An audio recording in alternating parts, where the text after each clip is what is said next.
قال يا عبدي واللہ علیم بالظالمین، اور اللہ ایسے ظالموں سے خوب باخبر ہے۔ وقال لهم نبیہم، اور ان سے کہا ان کے نبی نے، ان اللہ قد بعث لکم طالوت ملکا، تمہارے لیے اللہ تعالیٰ نے طالوت کو بادشاہ مقرر کیا ہے۔ ان کا نام تورات میں آیا ہے سول یا ساؤل، SAUL۔ اب یہ سمجھ میں نہیں آتا، ہو سکتا ہے کہ اصل نام ساؤل ہو، لیکن چونکہ وہ بہت قداور تھے، طول قداور، اس لیے ان کا ایک صفاتی نام ہو طالوت۔ قرآن مجید نے صفاتی نام دیا ہے کہ وہ بہت قداور تھے۔ قالوا اللہ یکون لہ الملک علینا، اب انہوں نے کہا کیسے ہو سکتا ہے کہ اسے بادشاہت ملے ہمارے اوپر، ونحن احق بالملک منہ، ہمیں زیادہ حق حاصل ہے اس کے مقابلے میں کہ ہمیں بادشاہی دی جائے۔ ولم یؤت سعۃ من المال، وہ تو مفلس ہے، اسے تو اللہ نے کوئی زیادہ دولت دی نہیں ہے، کیونکہ ان کے معیار تو یہی تھے جو دولت مند ہے وہی صاحب عزت ہے۔ قال ان اللہ اصطفاہ علیکم، اب نبی نے کہا جو چاہو کہو، اللہ نے اس کو چن لیا ہے تم پر، یہ فیصلہ اب ہو چکا، اللہ کا فیصلہ ہے، ڈیوائن ججمنٹ ہے، ڈیوائن ڈیسیجن ہے، کین ناٹ بی ریووکڈ۔ وزادہ بسطۃ فی العلم والجسم، اور اسے کشادگی عطا کی ہے علم اور جسم دونوں چیزوں میں، قداور ہے، طاقتور ہے، اور اسی طریقے سے علم اور فہم دیا ہے۔ تم دولت دیکھتے ہو، اللہ نے چنا ہے ان دو چیزوں کی بنا پر، جسمانی طاقت، جسمانی قوت، اس دور میں ظاہر بات ہے اس کی بہت ضرورت تھی، اور دوسرے یہ کہ اسے علم دیا ہے، فہم دیا ہے، سمجھ دی ہے، دانش دی ہے۔ واللہ یؤتی ملکہ من یشاء، اور اللہ تعالیٰ جس کو چاہتا ہے اپنی بادشاہت دے دیتا ہے۔ واللہ واسع علیم، اللہ بہت سمائی والا ہے، واسع، اس کی وسعت جو ہے وہ اتھا ہے، واسع علیم، جاننے والا ہے، یعنی وہ جس کو جو کچھ دیتا ہے بربنائے علم دیتا ہے، کون اس کا مستحق ہے۔ وقال لهم نبيهم ان آیۃ ملکہ ان یاتیکم التابوت فیہ سکینۃ من ربکم وبقیۃ مما ترک آل موسیٰ وآل ہارون تحملہ الملائکہ، اور ان سے کہا ان کے نبی نے کہ طالوت کی بادشاہت کی ایک نشانی یہ ہوگی کہ وہ صندوق جو تمہارے سے جاتا رہا چھن چکا ہے، جس میں سکینہ ہے، تمہارے لیے تسکین کا سامان ہے تمہارے رب کی طرف سے، اور بقیت مما ترک آل موسیٰ وآل ہارون، اور کچھ تبرکات ہیں جو آل موسیٰ اور آل ہارون کے اس صندوق میں رکھے ہوئے ہیں، تحملہ الملائکہ، وہ ملائکہ کی تحویل میں ہے۔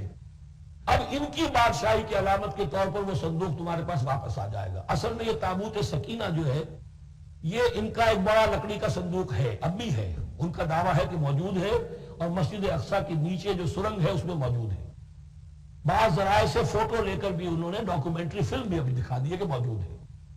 نبوکدنضر نے جب گرایا تھا 586 قبل مسیح میں، جو حضرت سلیمان کا بنایا ہوا ہیکل تھا، اس کے تہخانے میں وہ رہتا تھا، اور وہیں پر جو ربائی تھے وہاں موجود تھے، ربانیین، تو جب گرایا گیا ہے اس کو ہیکل کو تو اسی میں وہ دب گئے ہیں، لیکن وہ چاروں طرف سے جو بھی تہخانہ تھا بند ہو گیا ہوگا، اور وہاں پر ان کی لاشیں بھی ہیں اور تابوت سکینہ بھی ہے۔ لیکن ہوا یہ تھا کہ جب ان کے پڑوسی ملکوں نے انہیں شکستیں دی تو وہ تابوت سکینہ بھی چھین کر لے گئے۔ اب اس میں گویا کہ ان کے لیے بہت بڑی بات تھی کہ ان کے لیے کم سے کم ایک دل کی روحانی تسکین کا سامان تھا۔ ہمارے پاس حضرت موسیٰ کے تبرکات ہیں، عصائے موسیٰ اس میں ہے، رکھا ہوا ہے، اب بھی ہے۔ اسی طریقے سے اس میں وہ جو جن تختیوں پر تورات لکھی ہوئی دی گئی تھی حضرت موسیٰ کو، وہ موجود ہے، ان کے کہنے کے مطابق اب بھی ہے۔ تو اس طریقے سے ان کے لیے تسکین ہوتی تھی، جیسے کہ مسلمان کو خانہ کعبہ کو دیکھ کر تسکین ہوتی ہے، تو فرمایا اس میں تمہارے لیے سکینت بھی ہے، اور تمہارے آل موسیٰ اور آل ہارون کے تبرکات بھی ہیں۔ تحملہ الملائکہ، اس وقت ملائکہ کی تحویل میں ہوا یہ کہ جہاں وہ تابوت لے گئے ان کے دشمن، وہاں پلیگ آ گئی۔ انہوں نے سمجھا کوئی نحوست ہے اس کے اندر جس کی وجہ سے پلیگ آ گئی ہے، انہوں نے ایک چھکڑے کے اوپر اس کو رکھا اور بیلوں کو پھانک دیا، جاؤ ادھر جانا ہے۔ تو حضرت سموئیل نے ان سے کہا کہ تابوت کا اللہ کی طرف سے نامزد کیے جانا ایک علامت اس کی یہ ہوگی کہ وہ تمہارے تسکین کا سامان جو تم سے چھن گیا تھا، ان کے عہد عمارت میں یا ان کے عہد ملوکیت میں تمہیں واپس مل جائے گا، اور وہ فرشتوں کی تحویل میں ہے۔ تو ایک روز وہ چھکڑا جو ہے وہ لیے ہوئے وہ تابوت ان کے ہاں پہنچ گیا۔ ان فی ذلک لآیۃ لکم ان کنتم مؤمنین، یقیناً اس میں تمہارے لیے نشانی ہے اگر تم ماننے والے ہو۔ فلما فصل طالوت بالجنود، اب جب حضرت طالوت اپنے لشکروں کو لے کر چلے، ان میں سے جو لوگ تو انکار کر گئے رہ گئے، جو لوگ چلے ساتھ ان کو لے کر چلے. قال ان اللہ مبتلیکم بنہر، انہوں نے فرمایا اپنے لشکر والوں سے اللہ تعالیٰ تمہاری ایک آزمائش کرے گا ایک نہر سے، دریا سے. یہی جو ہے جارڈن ریور جارڈن، اس کو کراس کر کے پھر حملہ کرنا تھا. فمن شرب منہ فلیس منی، جو اس میں سے پیٹ بھر کر پانی پیے گا وہ مجھ میں سے نہیں ہے. فمن لم یطعمہ فإنہ منی، جو اس میں سے پانی نہیں پیے گا وہ میرا ساتھی ہے. الا من اغترف غرفۃ بیدہ، سوائے اس کے کہ کوئی صرف اپنے چلو سے ایک گھونٹ لے لے. یہ اصل میں ہر کمانڈر کے لیے ضروری ہوتا ہے کہ کسی بھی بڑی جنگ سے پہلے اپنے ساتھیوں کا مورال دیکھے، ڈسپلن کی حالت دیکھے. تو جیسے حضور نے بھی غزوہ بدر سے قبل مشاورت کی تھی کہ مسلمانوں ایک لشکر آ رہا ہے جنوب سے کیل کانٹے سے لیس، اور ایک قافلہ آ رہا ہے شمال سے، اور اللہ نے ان دو میں سے ایک کا وعدہ کیا تمہیں ضرور ملے گا، بتاؤ کدھر چلے. اندازہ ہو گیا کچھ لوگ جو کمزوری دکھا رہے تھے انہوں نے کہا چلیں جی پہلے قافلہ لوٹ لیں، اور جو لوگ تھے باہمت انہوں نے کہا جو حضور آپ کی ارادہ جو آپ کا منشا ہو. تو یہاں بھی انہوں نے اس سے ٹیسٹ کیا ہے کہ آیا وہ میرے حکم کی پابندی کرتے ہیں یا نہیں کرتے. فشربوا منہ، بہتوں نے پیا اس میں سے خوب جی بھر کر. الا قلیلا منہم، سوائے ان میں سے بہت کم تعداد میں. فلما جاوزہ هو والذین آمنوا معہ، تو جب گزرے اس دریا کے پار اترے وہ اور وہ لوگ جو ان کے ساتھ ساتھی اب اہل ایمان رہ گئے تھے. یعنی پہلی سکریننگ پہلے ہو چکی تھی جو قتال ہی کے منکر ہو گئے تھے، اور اس کے بعد دوسری ہو گئی ہے کہ جو اس چھلنی میں سے نہیں نکل سکے، وہ پانی پی کر بے سدھ ہو گئے. یہ ایسا ہی ہے جیسے غزوہ احد میں حضور صلی اللہ علیہ وسلم کے ساتھ 1000 آدمی مدینے سے نکلے تھے اور پھر ان وقت پر 300 آدمی ساتھ چھوڑ کر چلے گئے. تو جب انہوں نے دریا پار کر لیا انہوں نے اور ان کے ساتھی اہل ایمان نے، قالوا لا طاقت لنا اليوم بجالوت وجنود، تو انہوں نے کہا کہ ہمارے اندر تو واقعتاً طاقت نہیں ہے کہ ہم جالوت کا اور اس کے لشکروں کا مقابلہ کر سکیں. یہ گولیت جس کو کہتے ہیں جالوت، یہ بڑا قوی ہیکل انسان تھا، اور اس کا جو زراح بختر تھا وہ اتنا پورا جسم ڈھکا ہوا کہ سوائے آنکھ کے سوراخ کے اور کچھ نہیں تھا اس میں، جو نظر ہی نہیں آتا تھا. تو اس نے مبارزت کی اور کوئی بھی مقابلے پر نہیں آ رہا تھا. قال الذين يظنون انهم ملاقو الله كم من فئة قليلة غلبت فئة كثيرة باذن الله، تو کہا ان لوگوں نے جو یقین رکھتے تھے کہ اللہ سے ملاقات کرنی ہے کہ کئی مرتبہ ایسا ہوا ہے، کتنی مرتبہ ایسا ہوا ہے کہ چھوٹی جماعت غالب آ گئی ہے بڑی جماعت پر اللہ کے حکم سے. یعنی آگے بڑھو، ہمت کرو، اپنی جو ہے کم ہمتی کا ثبوت نہ دو، اللہ تعالیٰ کی نصرت سے اللہ کی مدد سے تمہیں فتح حاصل ہو جائے گی. واللہ مع الصابرین، اللہ تو صابروں کے ساتھ ہے. فلما برزوا لجالوت وجنودہ، تو جب وہ سامنے آئے جالوت اور اس کے لشکروں کے، برزا ظاہر ہو جانا، سامنے آمنے سامنے آ جانا. اب ادھر ان کا لشکر ہے طالوت علیہ السلام کا اور ادھر وہ جالوت کا لشکر ہے. قالوا، اب انہوں نے دعا کی، ربنا افرغ علینا صبرا، اے اللہ ہم پر صبر ابھیل دے. یہ افرغ کا لفظ ہوتا ہے کسی برتن سے پانی اس طرح گرا دینا کسی کے اوپر کہ وہ برتن خالی ہو جائے، گھڑوں پانی ڈال دینا یا کچھ اور برتن میں سے. افرغ علینا صبرا، ہم پر صبر ابھیل دے، صبر کی بارش فرما دے. ربنا افرغ علینا صبرا وثبت اقدامنا، اور ہمارے قدموں کو جما دے، وانصرنا علی القوم الکافرین، اور ہماری مدد فرما ان کافروں کے مقابلے میں. یہی دعا گویا کہ تلقین کی جا رہی ہے اہل ایمان کو کہ جب بدر کے موقع پر تمہارا مقابلہ ہوگا تو تمہیں یہ دعا کرنی چاہیے. فہزموہم باذن اللہ، تو انہوں نے بھگا دیا ان کو اللہ کے حکم سے، اللہ کے اذن سے، اللہ کی مشیت سے. وقتل داؤد و جالوتا، اور قتل کیا جالوت کو داؤد نے. یہ داؤد جو ہے تورات سے معلوم ہوتا گڈریے تھے، جنگلوں میں رہتے تھے اپنی بھیڑیں بکریاں لے کر. ادھر جالوت للکار رہا ہے کوئی میرے مقابلے میں، ادھر سب کے سب سہمے کھڑے ہیں، کوئی آگے نہیں نکل رہا. تو حضرت داؤد آ گئے اتفاقاً. کہا معلوم ہوا کیا سچویشن ہے، یہ ہے کہ اچھا ٹھیک ہے میں اس غیر مختون کا میں معاملہ کرتا ہوں، اس لیے کہ یہ ان کے یہاں سب سے بڑی گالی تھی. حضرت ابراہیم کی ملت میں ہے ختنہ، اور یہ جو کفار اور مشرک تھے ان کے یہاں ختنہ نہیں تھی، تو نامختون ہونا ان کے ہاں یہ سب سے بڑی گالی تھی. اس نامختون کا پھر جو ہے میں اس کو کیفر کردار تک پہنچاؤں گا، میرے پاس یہ گوپیا ہے اور میں تو شیروں کے جبڑے توڑ دیا کرتا ہوں. انہوں نے پھر وہ پتھر رکھ کر اور گھمایا ہے اور سیدھا وہ آنکھ کے سوراخ سے اس کے بھیجے کے اندر اتر گیا. اور اس طریقے سے قتل داؤد و جالوتا، داؤد نے جالوت کو قتل کیا، اور اللہ تعالیٰ نے پھر ان کو جو براتی بتا کیے. وَآتَاهُ اللَّهُ الْمُلْكَ وَالْحِكْمَةَ وَعَلَّمَهُ مِمَّا يَشَاءُ، ایک تو یہ کہ طالوت علیہ السلام نے اپنی بیٹی کا نکاح ان سے کر دیا، داماد ہو گئے، اور پھر انہی کو وارث بنایا، یہ بادشاہ ہوئے۔ اللہ نے ان کو ہی ملک دیا، حکومت دی، بادشاہت دی، اور حکمت بھی دی، نبوت بھی دی۔ یہ دونوں اعتبارات سے ان کو اللہ تعالیٰ نے سرفراز فرمایا۔ وَعَلَّمَهُ مِمَّا يَشَاءُ، اور پھر اسے سکھایا جو کچھ کہ اللہ نے چاہا۔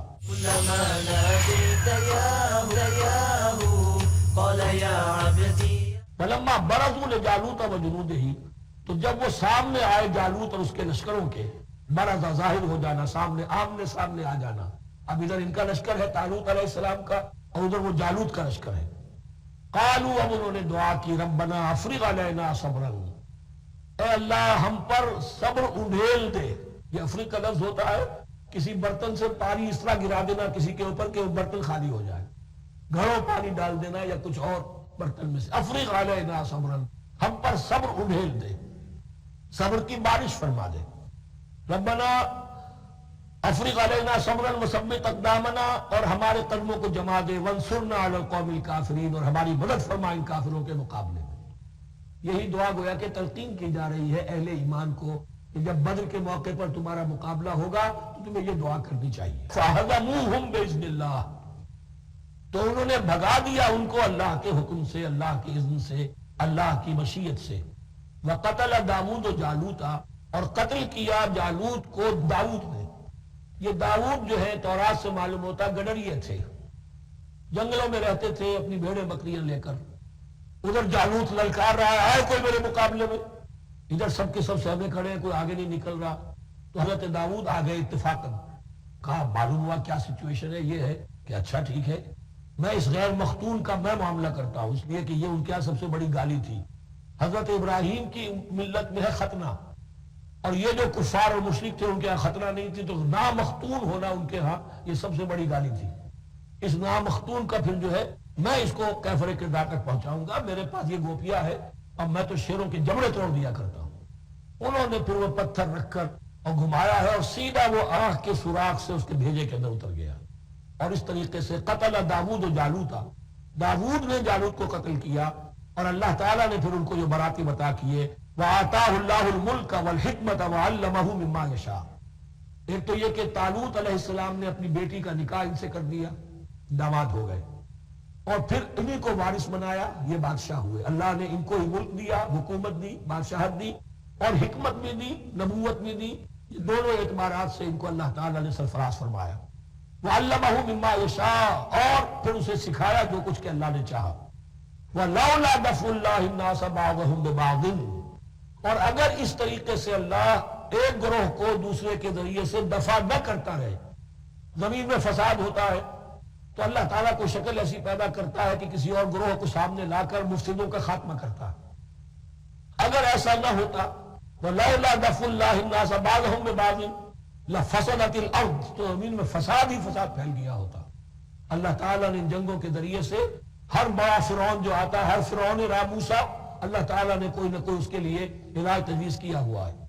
وَلَوْلَا دَفْعُ اللَّهِ النَّاسَ بَعْضَهُمْ بِبَعْضٍ لَفَسَدَتِ الْأَرْضُ وَلَكِنَّ اللَّهَ ذُو فَضْلٍ عَلَى الْعَالَمِينَ، لیکن اللہ تعالیٰ تو تمام جہانوں پر بڑا فضل کرنے والا ہے۔ تِلْكَ آیَاتُ اللَّهِ نَتْلُوهَا عَلَيْكَ بِالْحَقِّ، یہ اللہ کی آیات ہیں جو ہم پڑھ کر آپ کو سنا رہے ہیں حق کے ساتھ۔ یہ قول گویا کہ حضرت جبرائیل کی طرف منسوب ہوگا۔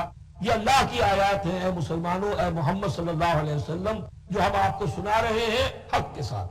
وَإِنَّكَ لَمِنَ الْمُرْسَلِينَ، اور یقیناً اے محمد صلی اللہ علیہ وسلم آپ رسولوں میں سے ہیں۔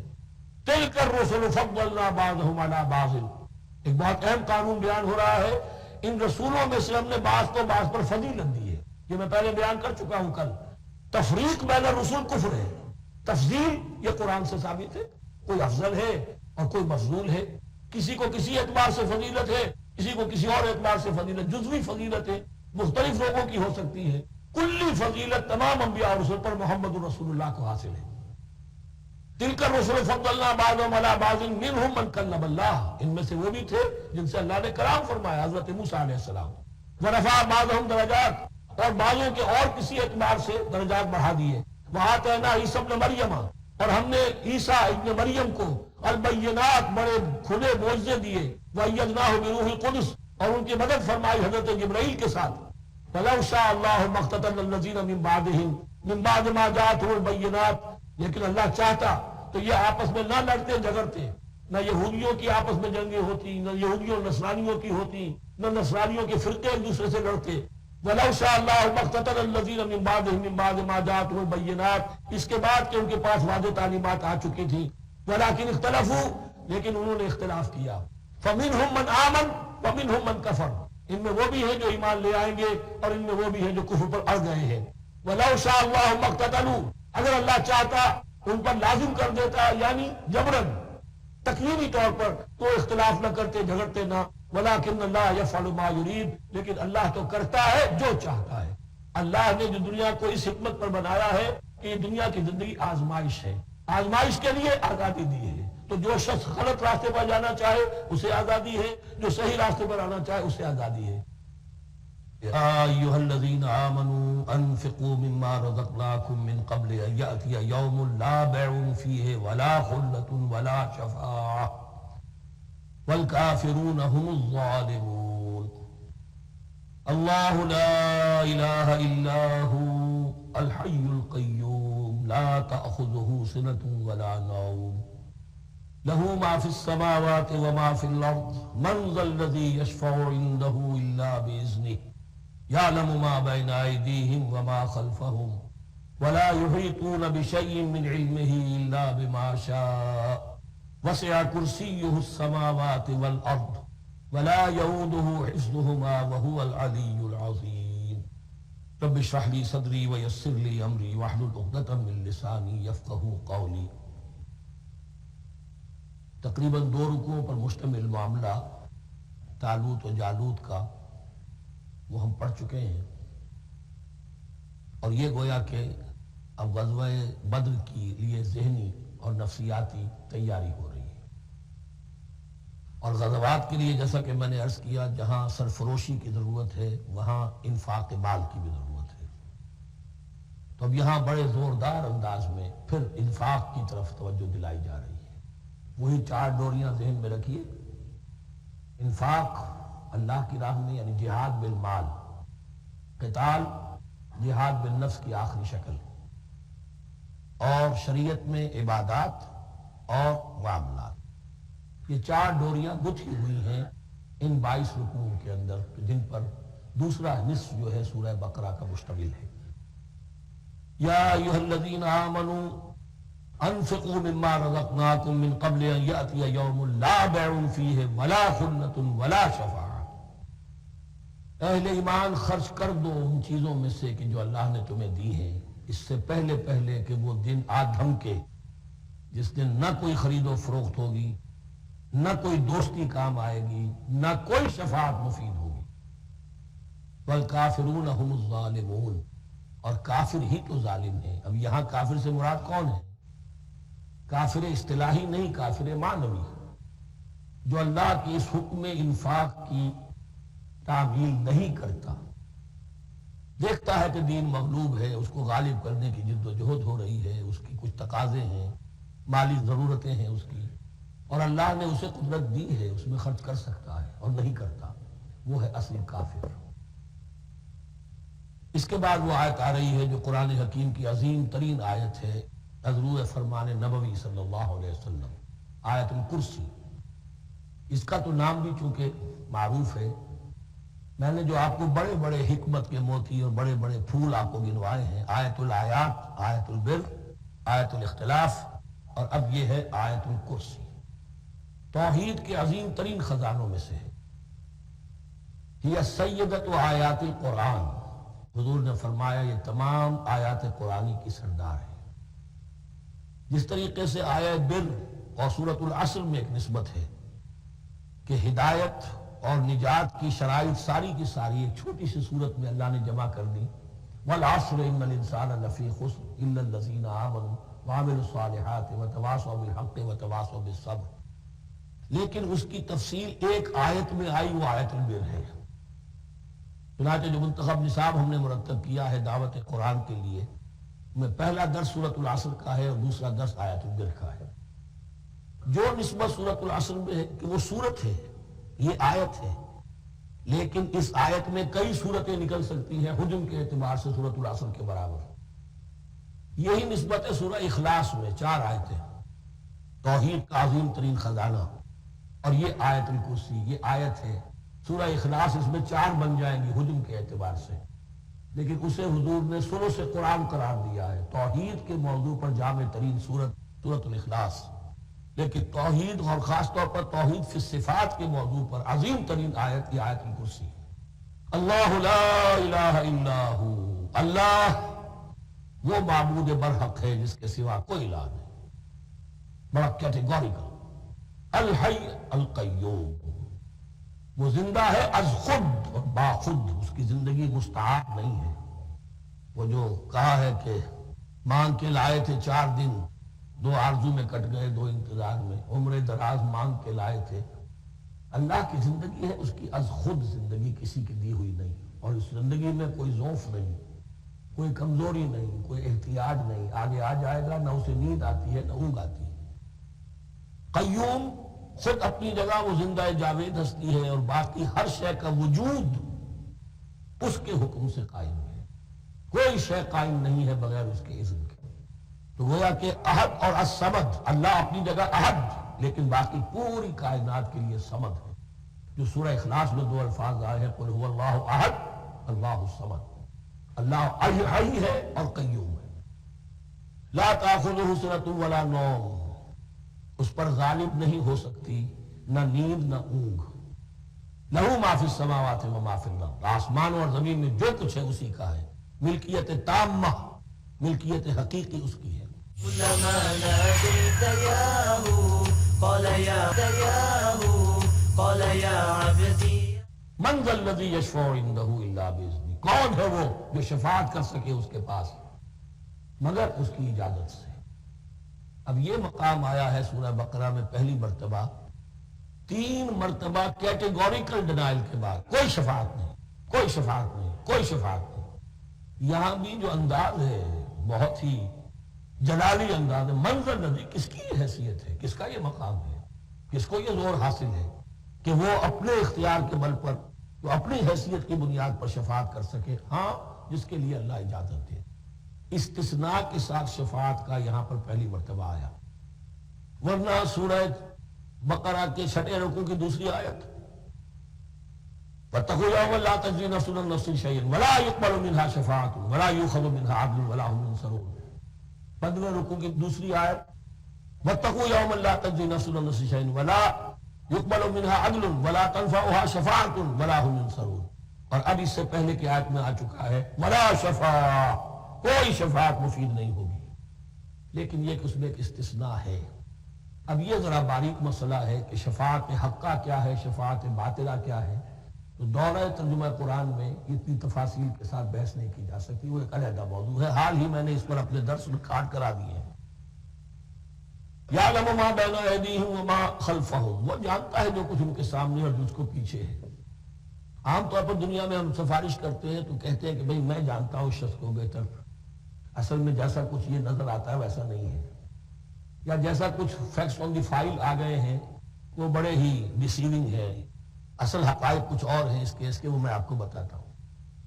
یہ بات اللہ کے سامنے کون کہہ سکتا ہے، جبکہ اللہ تو جانتا ہے جو کچھ ان کے سامنے اور جو کچھ ان کے پیچھے ہے، اور ان کا حال یہ وَلَا يُحِيطُونَ بِشَيْءٍ مِّنْ عِلْمِهِ إِلَّا بِمَا شَاءَ، اور وہ احاطہ کر ہی نہیں سکتے اللہ کے علم سے کسی شے کا سوائے اس کے جو اللہ چاہے۔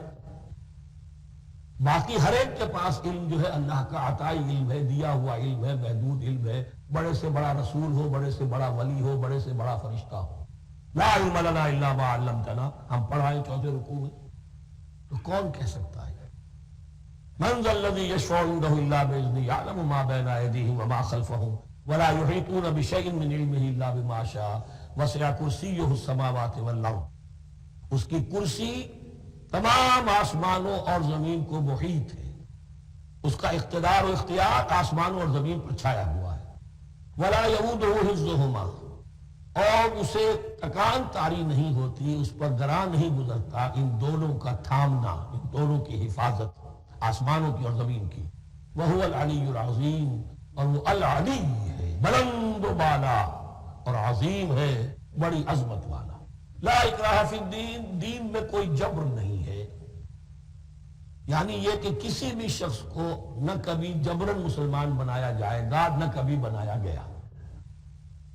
طاقت اور جبر نظام کو ختم کرنے پر صرف کیا جائے گا، کسی فرد کو مجبوراً مسلمان نہیں بنایا جائے گا۔ یہ ہے اصل میں اس آیت کا مفہوم۔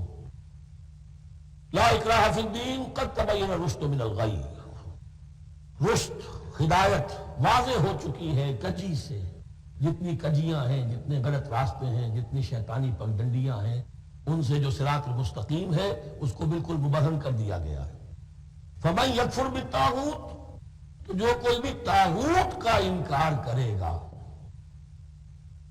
دیکھیے اللہ پر ایمان لانے سے پہلے طاغوت کا انکار ضروری ہے۔ جیسے لا الہ الا اللہ، تو طاغوت، اور طاغوت کون ہے؟ طغا سے سرکش، جو بھی اللہ کے حدود بندگی سے تجاوز کرتا ہے وہ طاغوت ہے۔ فمن یکفر بالطاغوت، طاغوت کا انکار، جو کوئی کفر کرے طاغوت کے ساتھ، وَيُؤْمِن بِاللَّهِ، اور پھر اللہ پر ایمان لائے۔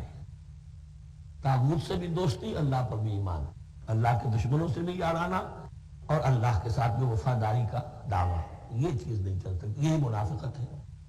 یکسو ہو جاؤ، حنیفا مسلما فقد استمسک بالعروۃ الوثقی، جس شخص نے یہ کام کر لیا، طاغوت کی نفی اور اللہ پر ایمان، اس نے تو مضبوط کنڈا تھام لیا۔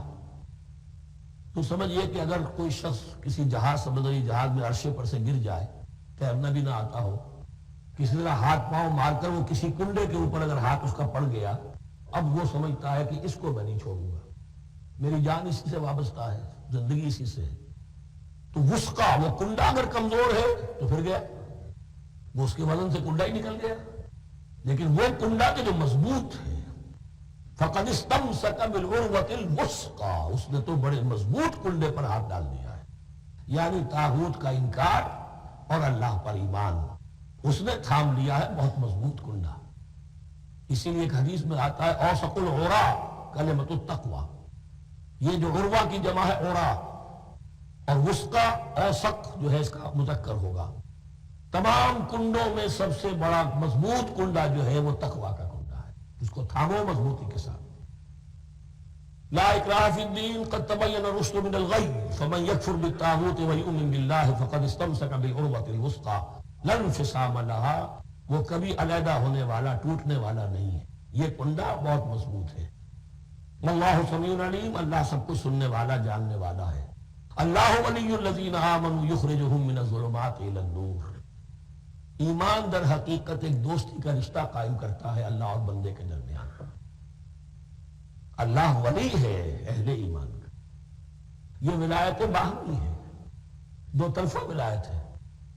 بندہ اللہ کا ولی بن جائے، ولی اللہ، الا ان اولیاء اللہ لا خوف علیہم ولا هم يحزنون، اللہ بندے کا ولی ہے، دوستی دو طرفہ ہے۔ اللہ ولی الذین آمنوا یخرجہم من الظلمات الی النور، اللہ پشت پناہ ہے، مددگار ہے، دوست ہے ان کا کہ جو ایمان لائے، اور انہیں نکالتا رہتا ہے ظلمات، اندھیروں کے مختلف شیڈز میں سے نور کی طرف۔ یا آپ نوٹ کریں گے قرآن میں نور ہمیشہ تنہا آتا ہے، واحد، انوار کا لفظ قرآن میں نہیں ہے۔ نور ایک حقیقت واحدہ ہے، لیکن ظلمات ہمیشہ جمع میں آئے گا، اس کے شیڈز مختلف ہیں، شیڈز آف ڈارکنس، بہت گہری ڈارکنس ہے، ذرا اس سے کمتر ہے، اس سے کمتر ہے۔ تو جتنے بھی شیڈز ہیں، کفر کا ہے، شرک کا ہے، الحاد کا ہے، مادہ پرستی کا ہے، ایگنوسٹسزم کا ہے، لا ادریت کا ہے، جتنے بھی فلسفے غلط ہیں، جتنے بھی نظریات غلط ہیں، جتنے بھی عمل کی غلط راہیں ہیں، ان سب کے اندھیاروں سے نکال کر اللہ تعالیٰ اہل ایمان کو ایمان کی روشنی کے اندر لاتا رہتا ہے۔ والذین کفروا اولیاءہم الطاغوت، ان کے برعکس جنہوں نے کفر کیا ان کے پشت پناہ اور ساتھی اور مددگار ہیں اب طاغوت، یخرجونہم من النور الی الظلمات، اور وہ ان کو نکالتے رہتے ہیں تدریجاً، اور نور کا کہ تھوڑی بہت رمق ملا بھی تھا انہیں نور کا، تو صرف ان سے محروم کر کے یخرجونہم من النور الی الظلمات، نور سے ظلمات کی طرف نکالتے رہتے ہیں۔ اولئک اصحاب النار هم فیہا خالدون، وہ ہے آگ والے، اس میں ہمیشہ ہمیش رہیں گے۔ اللہم اجعلنا من عبادک المؤمنین اللہم اخرجنا من الظلمات الى النور آمین یا رب العالمین۔